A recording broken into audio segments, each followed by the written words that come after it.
Just want to talk a little bit about these EJ255 motors. So yeah, this is off a 2011 WRX. This motor has about 183,000 miles on it. It's been a really good motor. You know, I'm running E85 on it. It puts about 350 horsepower down to the wheels. And so I put it through its paces. It's been a damn good motor. About 6 months ago, though, it started making some ticking noises. It started idling funny. When I would back out of the driveway, sometimes it would die.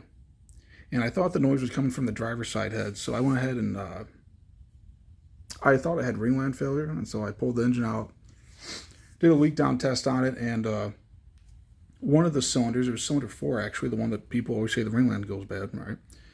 I did a leak down test on it, and I put like 100 psi through it, and I think maybe the reading was like 20. So all the air was getting lost, and I thought I didn't hear any air coming from like what's it called, the dipstick or anything like that. I thought maybe there's air leaking past the rings and all that shit, or in the case of a ringland failure, a broken piston. But it wasn't the case. I couldn't find where the air was coming from. It wasn't from the intake. I didn't think it was from the exhaust. But I put about like 120 psi through it, and you could feel the exhaust from the turbo. So I'm like, you'd feel the air coming from the turbo. So it was leaking past the exhaust valve. And so I started looking into the head a little bit and didn't see any issues right away. I did see some scoring, though, on the cam, on the exhaust cam specifically. And so I pulled the head off. And when I pulled the head off, I noticed that I think I actually have the head over here. It's probably good to look at, right? Give me a minute to get all this shit off of it. It'll be easier to see what's going on. I'm gonna make a big mess of things. Here's the old head. I'm gonna try and flip without knocking everything over, but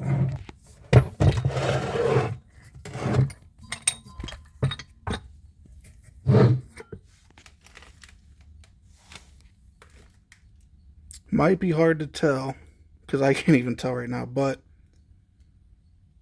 the exhaust valves are kind of dug in a little bit more than what they should be. At least one of them is. I don't remember which one was the issue. It was that one to the left. The exhaust valve was sunken in a little bit more than what it should have been.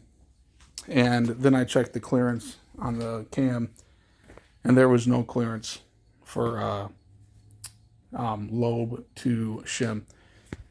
So yeah, the head was pretty much junk. So I ripped it off, put a new head on it. Problem went away. Car ran good. And then about 5 months after that, the engine started running a little bit weird. And then maybe a month or two ago, I started hearing ticking, and I thought it was the same head. I replaced the driver's side head. Well, looking today, the passenger side head, I can see on the exhaust cam that lobe, it's squared off. And so really what's going on is there's like no clearance. There's no clearance between the shim and the lobe, and so it's just beating the hell out of this lobe. And so you can actually see that the lobe is kind of squared off. And so that's what's making the ticking sound. That's why the engine's not running the best. And so I'm going to swap this head off. But it's just something to look out for. If your engine isn't passing a leak down test and it's running like shit, you might want to check your cams, check your shim and lobe clearance, which I think a lot of people call Lash. Some people call it valve clearance. Just make sure you check that, because your short block might be good. Again, this one's got 182,000 miles on it. It still runs great, except when the heads are fucking bad. So, yeah. Make sure you check the clearance out. You can do that with these little guys here, these little feeler gauges. See if I can find something to...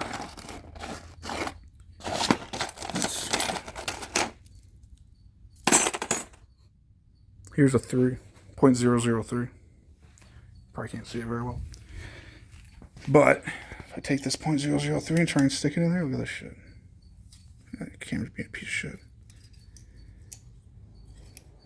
Won't even fit. Now, those aren't perfectly straight up, but we can check the back. Look at that.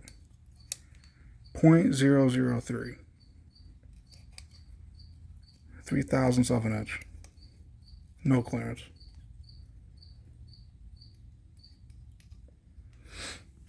So, yeah. So this head's pretty much junk.